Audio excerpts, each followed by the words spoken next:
बाबतीवर किंवा वन विभागाकडून काय उपाययोजना केल्या जात आहेत? आता वन विभागाने HPC हाय पॉवर कमिटीच्या इकडे ते सगळा रिपोर्ट पाठवलेला आहे.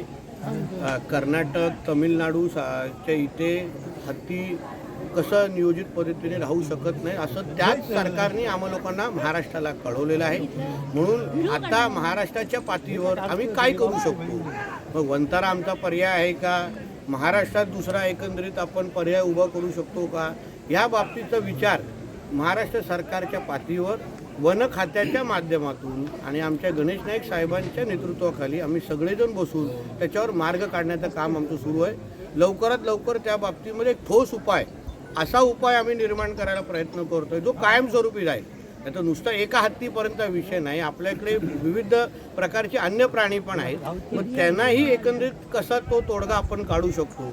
आमच्या जिल्ह्यामध्ये एक चांगलं झू, वन प्राण्यांसाठी एक चांगलं झू आम्ही कसं उभं करू शकतो, त्याही दृष्टिकोनातून प्राणी संग्रहालय ज्याला म्हणतो कसं उभं करू शकतो, त्या दृष्टिकोनातून आमचा तोही प्रस्ताव महाराष्ट्र सरकारकडे आहे. म्हणून मी असो, केसरकरजी असो, मोठे राणेसाहेब असो, निलेशजी असो, आम्ही सगळेजण जे सरकारचे प्रतिनिधी आहोत ते सगळे एकत्र मिळून वन प्राण्यांचा जो त्रास आहे तो कायमस्वरूपी थांबवता कसा येईल त्या दृष्टिकोनातून आम्ही पावलं उचलतोय.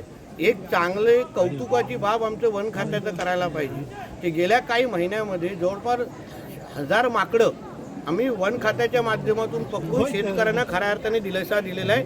ती मोहीम आजही सुरू आहे. बिबट्याच्या जिथे जिथे आम्हाला तक्रार येते 48 ते 72 तासामध्ये आमच्या वन खात्याच्या माध्यमातून ते बिबटे पकडले जातात. आता कालच कोंडा या भागामध्ये पकडले गेलेला आहे. म्हणून अशा पद्धतीचे विविध प्रयत्न आमचं सुरू आहे. कायमस्वरूपी या हत्तींचा आणि याचा तोडगा कसा काढावा त्या दृष्टिकोनातून आमचं काम सुरू आहे. असं का मी तेच बोलतो ना, एक तर वंताराकडे टेम्पररी पाठवायचं, कायमस्वरूपी नाही. कारण का ते काही झू नाही आहे, प्राणी संग्रह, ते एक रिहॅब सेंटर आहे. म्हणजे तिथे तात्पुरते काही हत्तींना काही त्रास आजार होत असेल तर तेवढा पुरतंच ते लोक वंताराकडे पाठवतात.